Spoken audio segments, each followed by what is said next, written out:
নবনির্বাচিত চেয়ারম্যান শহীদ রাষ্ট্রপতি জিয়াউর রহমান এবং দেশনেত্রী বেগম খালেদা জিয়ার সুযোগ্য জ্যেষ্ঠ সন্তান আমাদের সিলেটের জামাতা জনাব তারেক রহমান সাহেব আগামী 22 তারিখ বৃহস্পতিবার হযরত শাহজালাল রহমতুল্লাহ আলাইহির মাজার জিয়ারতের মাধ্যমে ত্রয়োদশ জাতীয় সংসদ নির্বাচনী প্রচারণায় অংশগ্রহণ করবেন।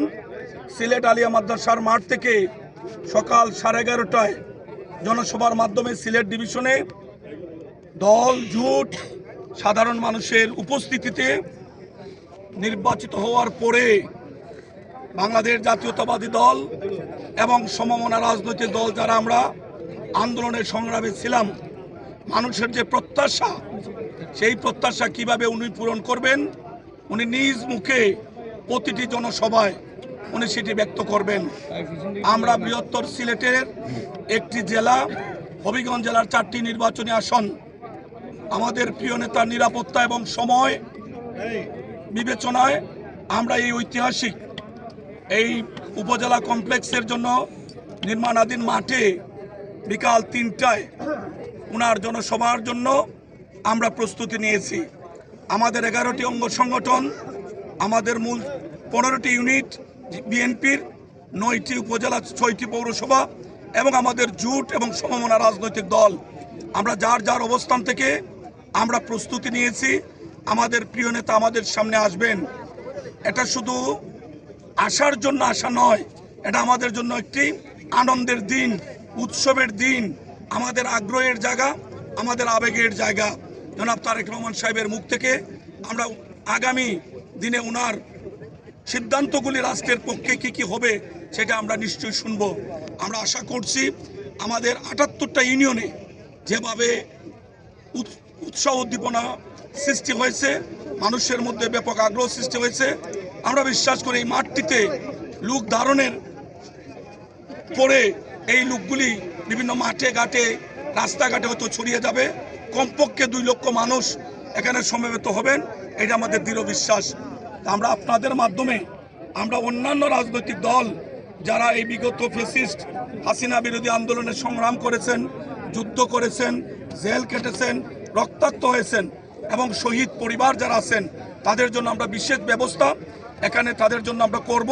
সেই সকলকে আমরা বিএনপির পক্ষে আমন্ত্রণ জানাচ্ছি এবং ওনাদের উপস্থিতি যখন নিশ্চিত হবে ওনাদেরকে যথাযথ সম্মানের ব্যবস্থা, বসার ব্যবস্থা বিএনপির পক্ষ থেকে, অঙ্গ সংগঠনের পক্ষ থেকে আমরা করবো ইনশাল্লাহ। আমরা প্রশাসনের প্রতি অনুরোধ করব, আওয়ামী লীগ একটি দুষ্ট প্রকৃতির রাজনৈতিক দল। আওয়ামী লীগ ত্রয়োদশ জাতীয় সংসদ নির্বাচন যেভাবে প্রশ্নবিদ্ধ করা যায়, কোনোভাবে এই নির্বাচন বিলম্বিত করা যায় কিনা, এই নির্বাচনকে ভোটারের অংশগ্রহণ কমানো যায় কিনা, এই ধরনের অসংখ্য দুষ্টামিতে তারা দেশে বিদেশে চক্রান্তে লিপ্ত আছেন। আওয়ামী লীগ যেন কোনো কারণে প্রশাসনের দৃষ্টি এড়িয়ে কোনো ধরনের বিশৃঙ্খল পরিবেশ সৃষ্টি করতে না পারে, সেই জন্য প্রশাসন যথাযথ দায়িত্ব পালন করবেন, এটা ওনাদের প্রতি আমাদের সবিনয় অনুরোধ।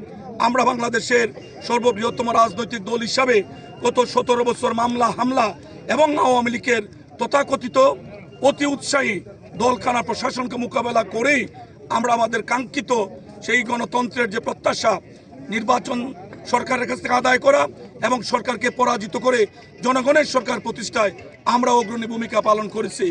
আমরা আমাদের প্রিয় নেতা জনাব তারেক রহমান সাহেবকে আমরা আমাদের জীবনের চেয়েও আমরা বেশি ভালোবাসি। আমরা আমাদের দায়িত্ব সর্বোচ্চ পালন করব। জোটের নেতৃবৃন্দ, আমাদের জমিয়তে উলামার আমাদের সম্মানিত সভাপতি সাহেব সহ জোটের অন্যান্য নেতৃবৃন্দ মাঠে উপস্থিত, মা বোনরা উপস্থিত, সবাই আমরা নিজেরা নেতৃত্ব বাদ দিয়ে আমরা প্রত্যেকেই যার যার জায়গার থেকে আমরা ভলান্টিয়ারের দায়িত্ব পালন করব। আমরা কথা না বলে আমরা আমাদের প্রিয় নেতার কথা শুনবো। অতিথি যারা আসবেন, আমন্ত্রিত লোকজন যারা আসবেন, তারা যেন নিরাপদে আসতে পারেন এবং সবার শেষে তারা যেন নিজ নিজ গৃহে ফিরে যেতে পারেন, সেই ব্যাপারে বিএনপি, জোট এবং আমাদের 11টি অঙ্গ সহযোগী সংগঠন আমরা যথাযথভাবে দায়িত্ব পালন করব। সেই ক্ষেত্রে সাংবাদিক বন্ধুগণ, আপনারা আমাদের সাথে অতীতে আন্দোলনের সংগ্রামে, আমাদের বিপদে, আমাদের জেলে, সর্ব অবস্থায়, হসপিটালে চিকিৎসাধীন অবস্থায়ও আমরা আপনাদেরকে সাথে পেয়েছি। আমরা আশা করব গণতন্ত্রের চর্চার স্বার্থে ত্রয়োদশ জাতীয় সংসদ নির্বাচনটি অত্যন্ত গুরুত্বপূর্ণ নির্বাচন। বাংলাদেশের স্বাধীনতার সার্বভৌমত্ব এবং ইসলামী মূল্যবোধ জাগ্রত রেখে সকল মানুষের সেবা নিশ্চিতের জন্য বিএনপি এবং জোট যেভাবে জনগণকে আকৃষ্ট করার জন্য, জনগণের মনোযোগ আকর্ষণের জন্য যা যা বলার আগামী দিন এই বৃহস্পতিবারে আমাদের এলাকার মানুষ সেটা শুনবে ইনশাল্লাহ। সেই জন্য আপনাদেরকে সর্বাবস্থায় আমরা সাথে পাবো সেই আশাবাদ ব্যক্ত করছি। দলীয় নেতৃবৃন্দকে অনুরোধ করব, খেয়াল রাখবেন, জীবন অনেক কষ্ট করেছেন, অনেক ত্যাগ আছে, জেল জুলুম মামলা হামলা, অনেকের শরীর ঝাঁঝরা হয়ে গিয়েছে আওয়ামী লীগের সেই অতি উৎসাহী আইন শৃঙ্খলা বাহিনীর ছোড়াগুলিতে। কিন্তু তারেক রহমান সাহেবের প্রোগ্রামটি যেন আমরা নিজেদেরকে কেউ জাহির করার চেষ্টা না করে আমরা বিনয় প্রকাশের মাধ্যমে মানুষকে আমরা সন্তুষ্ট করতে পারি। আল্লাহ যেন আমাদের সেই তৌফিক দেয়। সবাইকে ধন্যবাদ।